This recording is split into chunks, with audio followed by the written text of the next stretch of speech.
Oh, howdy, y'all. Z3KO Trinity here. Welcome to Goosebumps 3KO. Today's book review is The Abominable Snowman of Pasedena. And this is one of the most misleading covers of a book ever. It is a really awesome cover, but it's misleading. First of all, the Abominable Snowman is not that big. I'm actually taller than the Abominable Snowman from what it claims in the book. Yeah. So, yeah, this giant beast standing next to this mailbox tearing apart this light post, that's not the Abominable Snowman we get in this book. But I do like how it's contrasting with the snow. Like, I could feel cold when I look at them, and then it's, like, melted and has, like, the summer in the background. So I really like that of the cover. It really captures that good. And it is a great title, too. Really catching with this cover and that title, it sounds like it's going to be a really good book. Well, plot twist, it's not. Alright. Let's dive into the story, shall we? Let's dive on in. We got our two main characters. We got Jordan Blake and his sister Nicole and their father. Now, this is a unique Goosebumps book. It's the first time we see a divorced parents. So that was pretty interesting to read about. R.L. Stine don't really touch on subjects like that. So that's kind of interesting to see divorced parents of this book. So, yeah, that was a nice touch. I really like that. I don't really care for the two main characters much. Our main character, he seems like a dick. And I'll tell you why. He likes to play pranks. His dad is a big prankster, too. He tells them this story about him pranking a coworker about gorillas. It takes 2 pages that, okay. I mean, it's a funny joke, but really? We needed 2 pages for it? But the boy, he's a prankster. He likes doing pranks and stuff like that. He hates his sister's guts.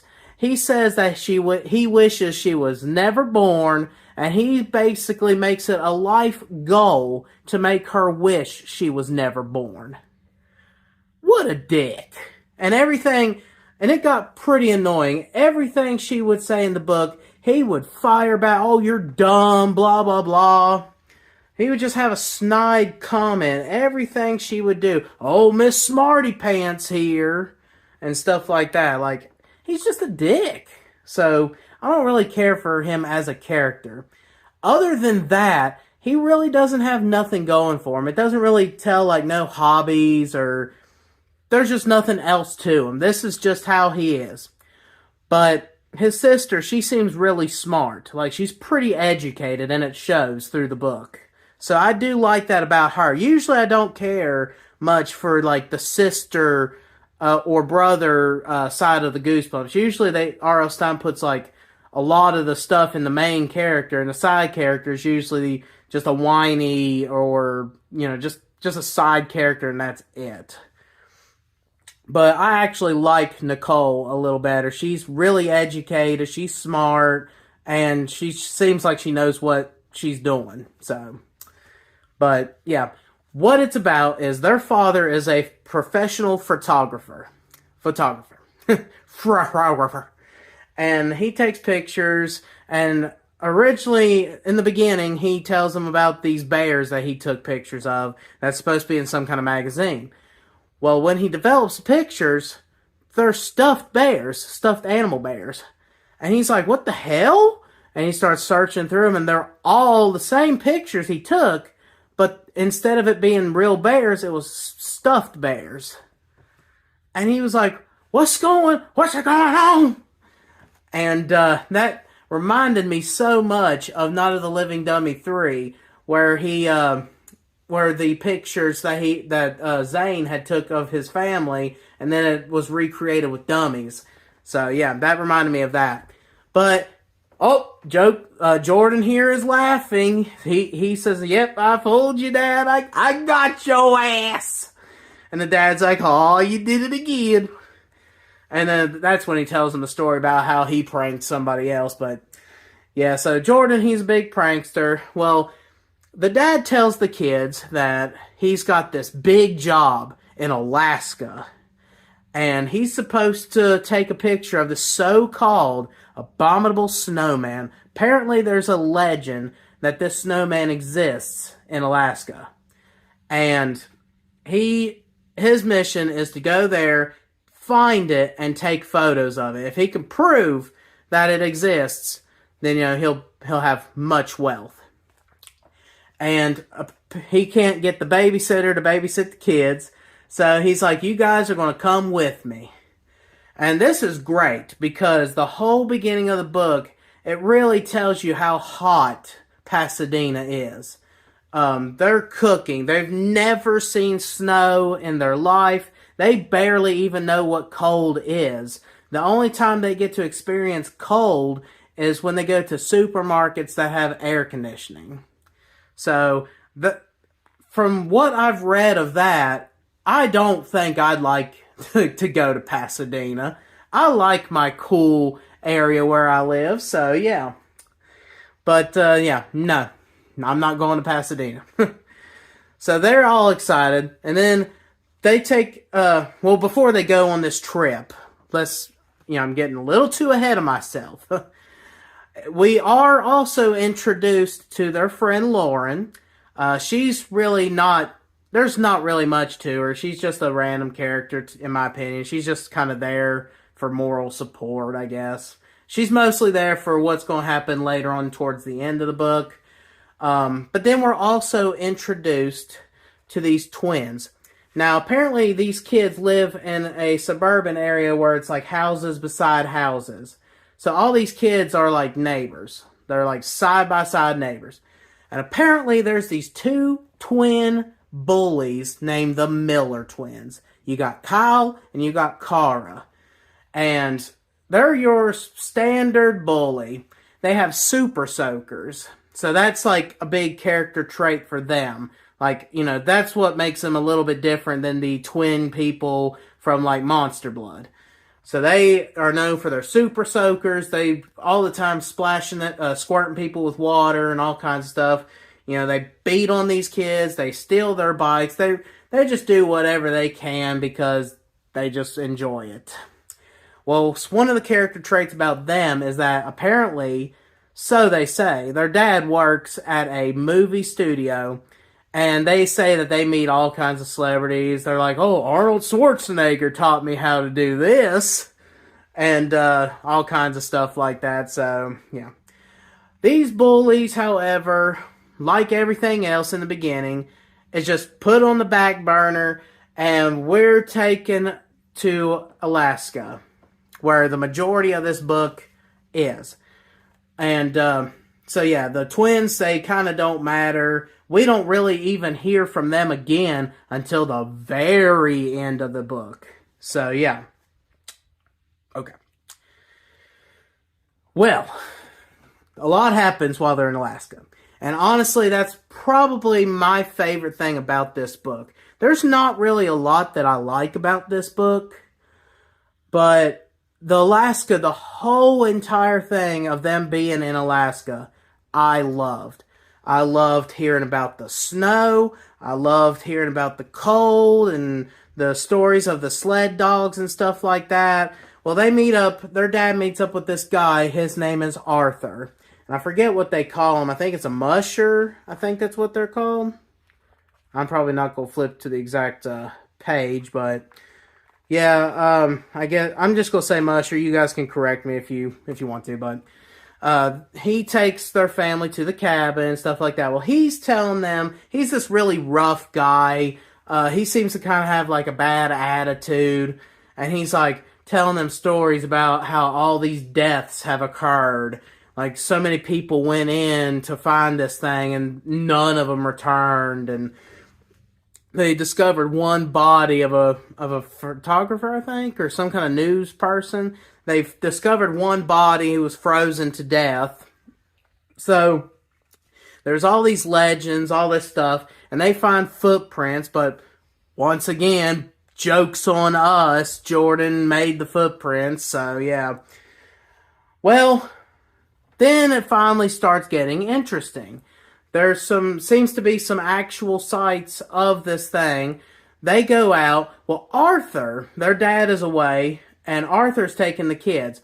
He decides to ditch. He gets scared. He's like done with this. He takes the dogs and he hauls ass. And the kids are left stranded in this snowy wasteland. And they don't even remember which direction the actual cabin is. So as they're trying their best to go to the direction that they think they're going, they actually get sunk into a tunnel.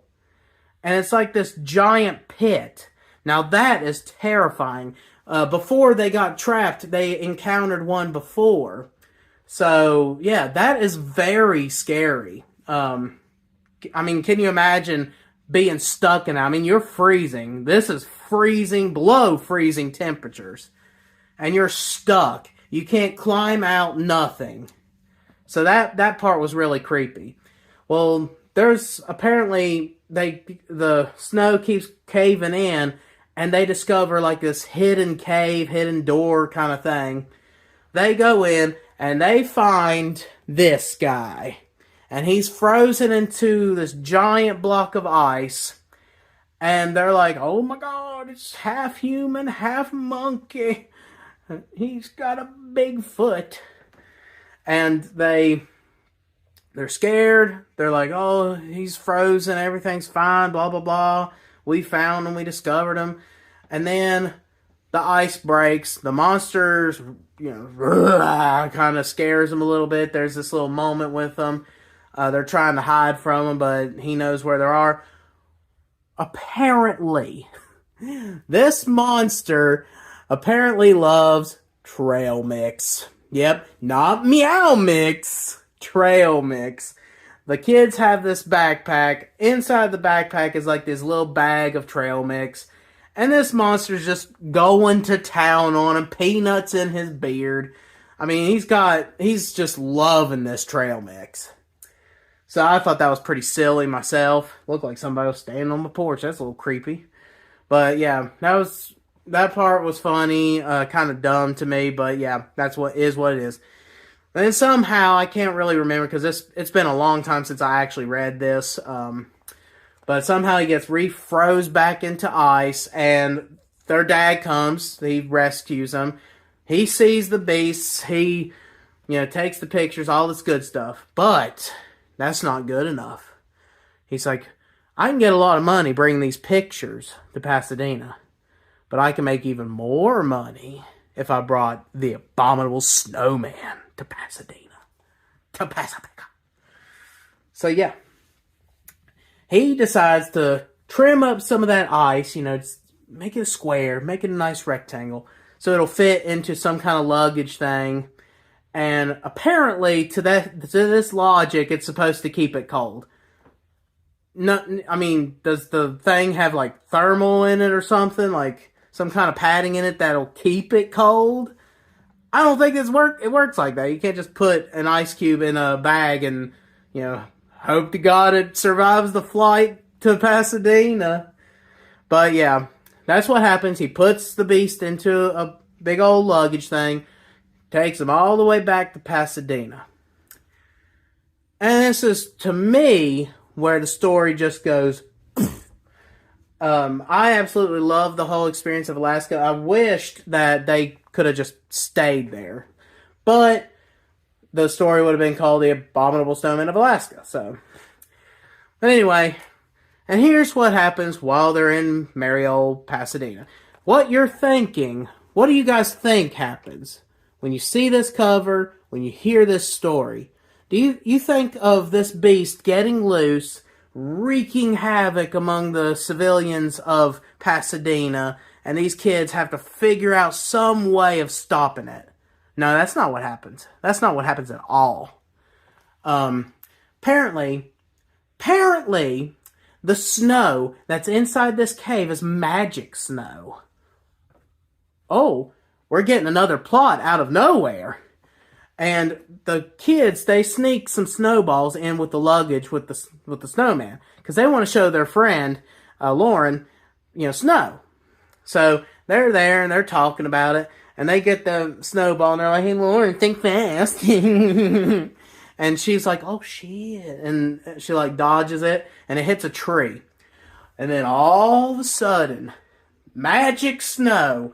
The tree starts getting covered in snow. But that don't stop there. The ground starts getting covered. And it starts stretching and stretching, and then eventually it stops. Now, if you're going to do a story about, like, magic snow like that, that's kind of interesting. But make it to where this snow covers all of Pasadena. Like, it's a huge snow. Like, I mean, it engulfs it. You could do, like, some kind of little survival tale of that. That would have been cool. But no, it just covers this tree and part of the ground, and that's it. So they're like, "Oh, what? Whoa, that's interesting." And apparently they decided to throw another snowball because, yeah, they had another one. And it hits his sister, and she gets completely frozen head to toe. So that was pretty creepy, but given a kid's book, of course she's not dead. She's just frozen. So they're trying their best. They put her up against the fireplace. Nothing is melting this snow. So our boy Jordan, I can't even speak today. Jordan and Lauren, they get this idea of, well, we need to wake up this abominable snowman so he can help us. Yeah, because that makes sense. So they open up the trunk, and then the snowman breaks free. It gets a little crazy for a little bit, but then they convince him. They give him a bunch of trail mix. You seen that movie E.T. where they have like that trail of M&Ms or Reese's? I think it was Reese's. They have a trail of them, and he falls. Well, that's like him with trail mix. He's like, pretzels, M&Ms, and he gets to the girl. And apparently, since he likes the kids, and he's not really that evil of a beast, he gives the little girl a big old bear hug. He's, and apparently, he can absorb this magic snow. So he absorbs it. She's okay. And then he, humps the tree, and he absorbs the snow off the tree and everything. Everything is fine. Everything, snow is gone. Everything's good. Well, this beast decides to haul ass and run away. Never to be seen again. Never to be heard from again. So, yeah. Now, people screaming in the back. No screaming in the background. So, yeah. That's just the end of the Abominable Snowman. That's all. That's all we get. And then we reach our climactic ending.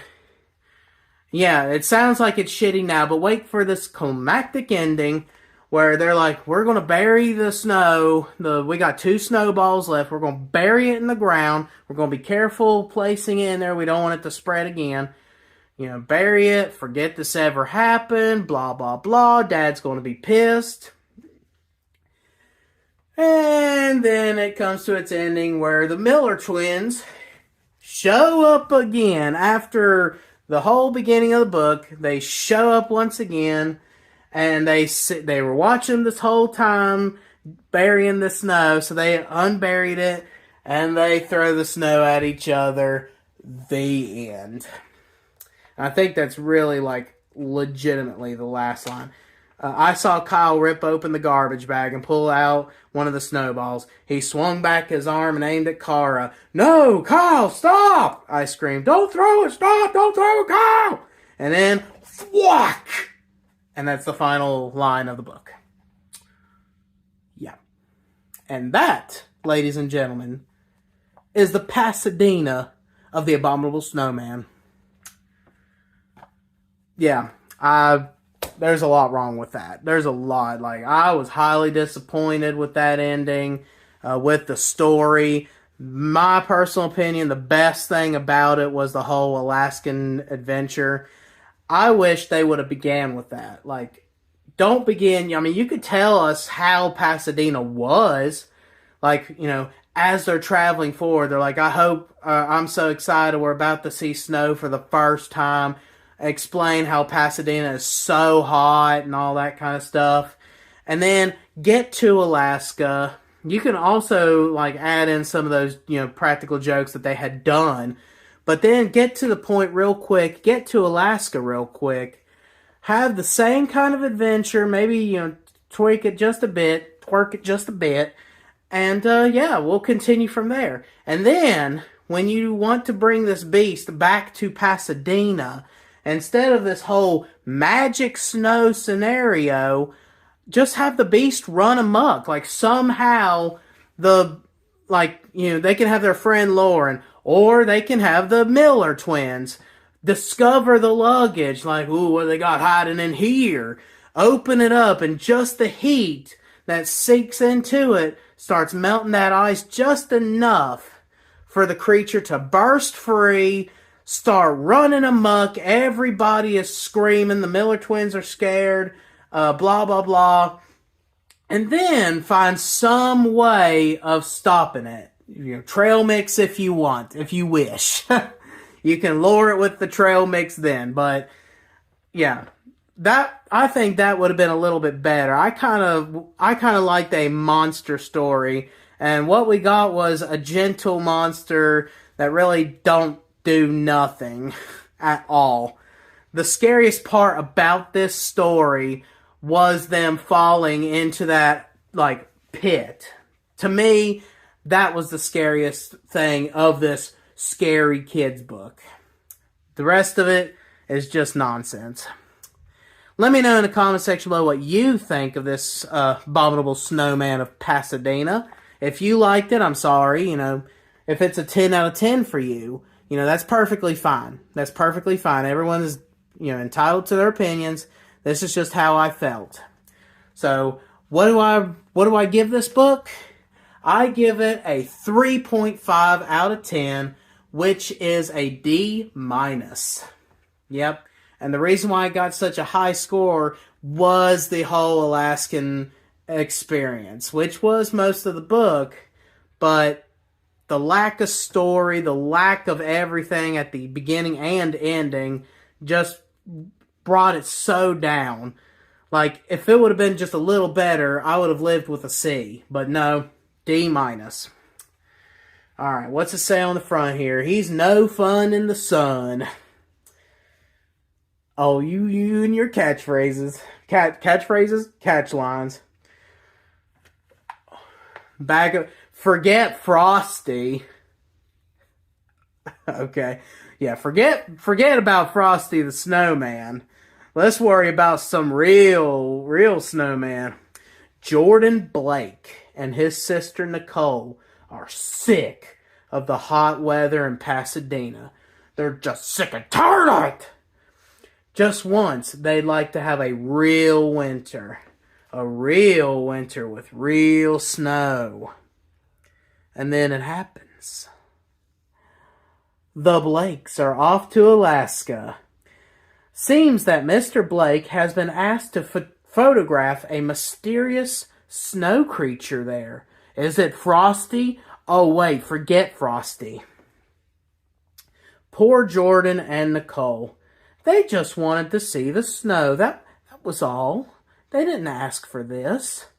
They didn't want to be burdened with their dad's adventure. They just wanted to see snow is all. They just wanted to see snow. But now they're being chased by a monstrous creature. Oh, God, get your trail mix out, guys. A big, furry-faced creature. It was me all along. Known as the notorious Abominable Snowman. Reader beware, you're in for a really boring-ass book. You're in for a real disappointment. Also available, How I Got My Shrunken Head. How I Got My Shrunken Wiener. thank you guys so much for watching this review. I hope you enjoyed it. There's more better books to come, trust me. Why? Oh, why did they give the Abominable Snowman such praise in the Goosebumps movies? I'll never understand that. I wished that the Haunted Mask, or even the scarecrows that walk at midnight, I wish that even they could have had a more screen time than this creature that didn't even matter in the book. And why was the creature in the movie like way tall, and in the book he's like 5'6"? Okay. Maybe it was just the creature from the cover that came out. I don't know. Anyway, hope you guys enjoyed it. I'm Z3KO Trinity, and I guess I'll see you in the next video. Popcorn!